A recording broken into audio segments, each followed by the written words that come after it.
মেয়েকে বিয়ে দিতে পারবে তার ছেলের কাছে, সেরকম মেয়ে পছন্দ ছিল। কিন্তু আমার স্বামী নির্লোভী ছিল, ও সৎ ছিল, ও আমাকে পছন্দ করছে, ও আমাকে পছন্দ করে বিয়ে করছে। কিন্তু বিয়ের পর ও অনেক মাতৃভক্ত ছিল, তো ওর মাতৃভক্তি প্রচুর ছিল। আমি সেটাকে অ্যাপ্রিসিয়েট করতাম, কারণ আমিও তো একদিন মা হব, আমারও সন্তান তাহলে ওর মতো হবে, ওর যেহেতু সন্তান। একটা পর্যায়ে যখন যে দেখলাম আমার দেওয়ালে পিঠ ঠেকে গেছে, আমি খুব ওদের যত্ন করতাম, ওকে ওর মাকে, কিন্তু ওরা না আমাকে বুঝতো না। আমার হাজবেন্ড আমাকে প্রচুর ভালোবাসতো, প্রচুর ভালোবাসতো, তো ওই যে একটা এজ গ্যাপ, ওর জন্য ও আমাকে বুঝতো না। তারপরে আমি বিয়ে 6-7 মাস পর থেকে আমি বলা শুরু করি যে কি কোনো সমস্যা, বা তোমার মেন্টালিটি এমন কেন, তোমারই তো বউ, তুমি পছন্দ করে আনছো, আমি তো হেঁটে আসি নাই, তাহলে কি তোমার কখনো ইচ্ছাই করে না যে তোমার বউকে নিয়ে একটু থাকি, বা মানে তোমার কি ইচ্ছে করে না বউয়ের সাথে থাকি, বা বউকে আলাদা করে একটু টাইম দেই? ও বলতো যে না, বউকে আলাদা করে টাইম দেওয়ার কি আছে, মা আছে, আমি আছি, তুমি আছো, যা করবো একসাথে করবো। বউকে তো রাতে ভালোবাসা যাবে, বউকে তো রাতে বউয়ের সাথে তো ঘুমাই, তখনই ভালোবাসবো। আমি বলতাম বউকে মানুষ শুধু রাতে ঘুমানোর জন্য, ভালোবাসার জন্য বিয়ে করে, বউয়ের কোনো শখ আহ্লাদ কিচ্ছু থাকে না। আর ওর মা আমাকে সংসার করতে দেয়নি। আমার হাজবেন্ড আমার হাতে রান্না ভালো খাইতো জন্য আমার শাশুড়ি এক পর্যায়ে আমার রান্না বান্নাই বন্ধ করে দিল। আমার শাশুড়ির এথিক্স ছিল, ছেলে বিয়ে করবে বউকে, বউ তাড়াতাড়ি বাচ্চা হয়ে যাবে, বউয়ের সংসার আর বাচ্চা নিয়ে থাকবে, আর সে তার ছেলেকে নিয়ে থাকবে। আমার শাশুড়ি, আমার জামাই, মানে আমার হাজবেন্ডের এই যে 35 বছর বয়স, ওকে স্টিল, ও যেদিন মারা গেল 7ই মে, ওই দিন সকালেও ওর মা ওকে খাওয়া হয়েছে। এই 2.5 বছরে আমি দেখতেছি ওর মা ওকে শুধু প্যাম্পার করে যাচ্ছে, যে লাইক একটা বাচ্চা ছেলেকে যেভাবে তার মা প্যাম্পার করে, ঠিক সেভাবে প্রত্যেকটা ক্ষেত্রে। ও কি পোশাক পরবে, ও কি পোশাক কিনবে, ও কোনটা পরে অফিসে যাবে না না যাবে, ও কখন কি খাবে, কখন ঘুমাবে, কখন ঘুম থেকে উঠবে, সবটা ওর মার কন্ট্রোলে। আর আমার হাজবেন্ড সেটা মেনে নিত। তো আমার একটা পর্যায়ে যে মনে হলো এটা তো খুব টক্সিক, কারণ আমি তো ওর ওয়াইফ, আমার তো নিজস্ব একটা, মানে আমি এমন একটা কিছুতে ভুগতেছিলাম যে আমার আইডেন্টিটি ক্রাইসিসে আমি ভুগতেছিলাম। আমি আমার অস্তিত্ব খুঁজে পাচ্ছিলাম না ওদের মাঝখানে। ওরা দুইজনে কথা বলতো, মা ছেলে, আমি যখনই ওদের মাঝে যেতাম ওরা স্টপ হয়ে যেত। এটা কেমন ব্যবহার? আমি তো ওর ওয়াইফ, ঘরের মধ্যে আমরা মাত্র 3টা মানুষ ছিলাম।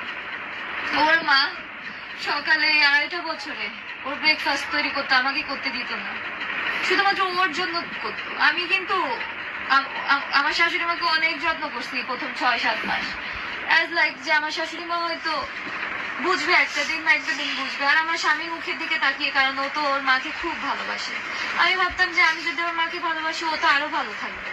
ওই জন্য 6-7 মাস যাবত আমি অনেক করেছি, অনেক। আমার শাশুড়ি মায়ের পায়ের নখ কাটা থেকে, হাতের নখ কাটা থেকে শুরু করে তার চুলে তেল দেওয়া, তার বাথরুমে যে তাকে সারা শরীর ডলে দেওয়া, গা মানে পরিষ্কার করে দেওয়া, তাকে স্নান করিয়ে দেওয়া সব আমি সব করেছি। তার কোন কাপড়টা ভাল লাগতেছে না তাকে পরতে, তার কোন কাপড়টা তাকে পরলে ভাল লাগবে, সব ঠিক করে দিতাম। আমি বরঞ্চ আমার হাজবেন্ডকে বলতাম যে তোমার মায়ের শাড়ি লাগবে কিনা জিজ্ঞাসা করো, যা লাগবে এনে দাও। মাস্টার বেড, আমরা ঢাকা শহরে শান্তিনগরের শেলটেক রহমান তলার 18 তলায় ছিলাম। ওখানে মাস্টার বেডের সাথে অ্যাটাচড ওয়াশরুম, অ্যাটাচড ব্যালকনি ছিল ওই ফ্ল্যাটে। তো আমার হাজবেন্ড দের সাথে যেহেতু আমি বাসা দেখছি, তো আমার হাজবেন্ডকে আমি ফার্স্টে বললাম কি, মা যেহেতু গ্রাম থেকে আসতেছে, মাকে এই অ্যাটাচড রুম, এই মাস্টার বেডটা মাকেই দাও, মার একটু পরিবেশটা মানাতে একটু সহজ হবে, সুবিধা হবে, উনি যেহেতু গ্রাম থেকে আসছে, উনি কখনো শহরে থাকেন নাই। আমি তো শহরে ছিলাম, আমি খুলনা শহরে বড় হয়েছি, খুলনা রেসিডেন্সিয়াল এরিয়া, সোনারাঙ্গা আবাসিক রেসিডেন্সিয়াল এরিয়াতে আমি বড় হয়েছি। ওখানে আমার স্কুল লাইফ শেষ করে যখন বাবার বাসায় আসলাম, 7-8 মাস পরে আমার বিয়ে হয়ে যায়, আমি সারদা সুন্দরী কলেজে পড়তাম। তো আমার হাজবেন্ডকে বলার পর আমার হাজবেন্ড বললো কি, তুমি এইটুকু মেয়ে, তোমার তো উচিত ছিল আরো তুমি বলবা যে মাস্টার বেডটা তুমি নিবা, সেখানে তুমি আমার মাকে এটা নিজে থেকে দিতে বলতেছো। বাহ, ভালো। আমিও আশা করছিলাম যে আমার মাকে মাস্টার বেডটা দেবো, ঠিক আছে তাহলে মাই মাস্টার বেডটা নিই। তো মাকে মাস্টার বেড দেওয়া হলো, আর আমরা থাকতাম একটা room এ। আমাদের হাজবেন্ড ওয়াইফের কোয়ালিটি টাইম বলতে কিচ্ছু ছিল না, কিচ্ছু না। সকালে ঘুম থেকে ওঠা থেকে শুরু করে ওর মায়ের ডাকে ওর ঘুম ভাঙতো। ঘুম থেকে উঠে মা মা মা মা, আমার বেশ ভালো লাগতো প্রথম প্রথম যে আচ্ছা ঠিক আছে ও খুব মাকে ভালোবাসে, ও তো আর বাইরে কাউকে ভালোবাসতেছে না, ওর মাকে ভালোবাসে।